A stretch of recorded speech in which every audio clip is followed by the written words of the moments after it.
ভিতরে চলে গেলেন।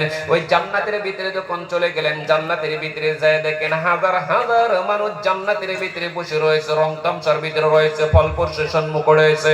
সমস্ত খানা বন্ধ করে দিয়ে একজন বাবা যে চোখের পানি জোর জোর করে ছেড়ে দেয়। জান্নাতের ভিতরে চোখের পানি ছেড়ে দিলেন। আল্লাহর নবী দৃশ্য দেখে সহ্য করতে পারলেন না। আল্লাহর নবী চোখের পানি জোর জোর করে ছেড়ে দিলেন। এবার জিবরাইলকে সঙ্গে নিয়ে গেলেন জাহান্নামের ভিতরে।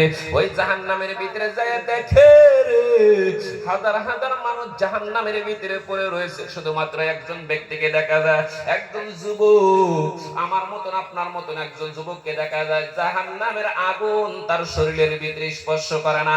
এইবার আল্লাহর নবী হযরত জিবরাইলকে বলা হলো, জিবরাইল, এই জান্নাতের ভিতরে চলে গেলাম, হাজার হাজার মানুষ জান্নাতের ভিতরে বসে রয়েছে, কত সুন্দর করে রং তামসার ভিতরে বসে রয়েছে, কত ফল ফসল সম্মুখে দিয়েছে, কিন্তু সমস্ত খানা বন্ধ করে চোখের পানি ছেড়ে দিয়েছে। কারণ কি রে জিবরাইল, তুমি আমার কানের ভিতরে শোনায় দাও।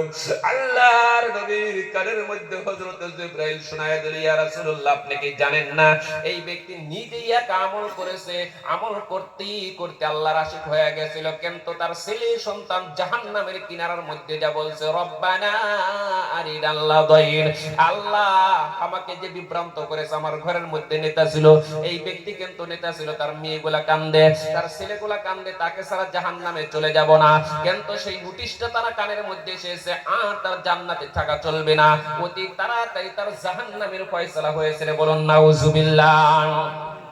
এইবার আপনাকে যদি বলা হয় যে 3 মাস পরে আপনাকে জব্বই করা হবে, আপনাকে গলা কেটে দুনিয়ায় দিনে টুকরা করা হবে, আজকে দিন আমাদের খানা বন্ধ হবে না নাই? বাবা যে বলুন, বাবা বন্ধ হবে না নাই? জান্নাতের খানার সম্মুখে রয়েছে। এইবার কানের মধ্যে নোটিশ এসেছে, তার ছেলে সন্তান জাহান্নামের কিনারার মধ্যে যা ডাকে, আমার বাবাকে চাই, বাবাকে চাই। বাবা যতক্ষণ পর্যন্ত জাহান্নামের কিনারার মধ্যে না আসবে, ততক্ষণ পর্যন্ত আমরা একটা ছেলে মেয়েরা জাহান্নামে কদম দিতে পারবো না। এইবার বাবাকে নেওয়া হবে, সেই জন্য চোখের পানি ছেড়ে দিয়েছে, জান্নাতের খানা বন্ধ করেছে। এবার চলে গেলেন জাহান্নামের দৃশ্যটা তিনি বোঝার জন্য হযরত জিবরাইলকে যখন প্রশ্ন করলো, জিবরাইল, জিবরাইল, ওই ব্যক্তি কি জন্য জাহান্নামের আগুন তাকে স্পর্শ করে না? হাজার হাজার মানুষ জাহান্নামের আগুনে কান্দে করে, কিন্তু এই ব্যক্তিকে কেন কান্দে না, জাহান্নামের আগুন তাকে স্পর্শ করে না?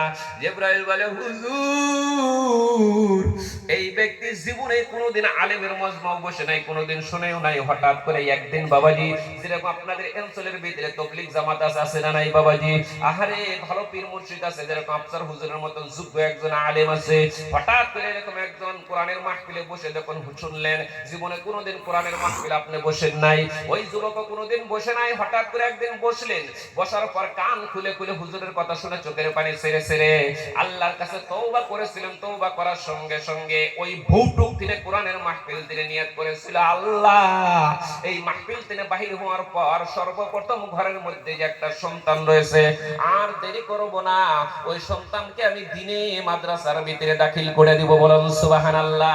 আজকে যারা ধর্মীয় জলসার ভিতরে বসেন, নিশ্চয় হুজুরদের কথা শুনেন, যারা বোঝে না ওই ব্যক্তিকে লক্ষ্য করে দেখেন বাহিরের ভিতরে ঘোরাঘুরি করে, সেই জন্য ওই ব্যক্তি বোঝার পর আল্লাহ তাআলা এমন ভাবে হিদায়াত দিয়েছিল, তার ছেলে সন্তান যখন এই মাদ্রাসার ভিতরে বসে বসে বলছিল, আল্লাহ আল্লাহ, কত ছাত্রদের আব্বা এসে ঈদের দিন হাত ধরে ধরে বাড়ির ভিতরে নিয়ে যায়, কত সুন্দর নতুন কাপড় পরা, তার কলিজার টুকরা সন্তান ঈদের নামাজের ফজরের নামাজের পর আল্লাহর কাছে কাঁদছিল, আল্লাহ আমার বাবা যদি থাকতো দুনিয়ার মধ্যে, মনে হয় ঈদের দিনে কত মজা করতাম, ফুর্তি করতাম।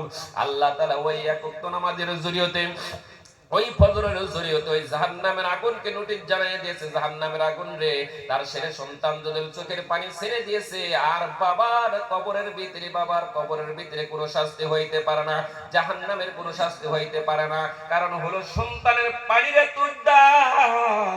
আজকে যদি ধর্মীয় জলসার ভিতরে আমি এক ফোঁটা পানি যদি বাবার জন্য বাহির করে দিতে পারি রে বাবা, এত দামি সন্তান আমি, আজকে বরপাড়া ডিস্ট্রিক্টের ভিতরে আমার মতন দামি সন্তান কেউ হইতে পারে না রে বাবা। আজ 10 বছর হয়ে গেল বাবা নাই, 20 বছর হয়ে গেল মাকে মা মা বলে ডাকতে পারি না রে বাবা।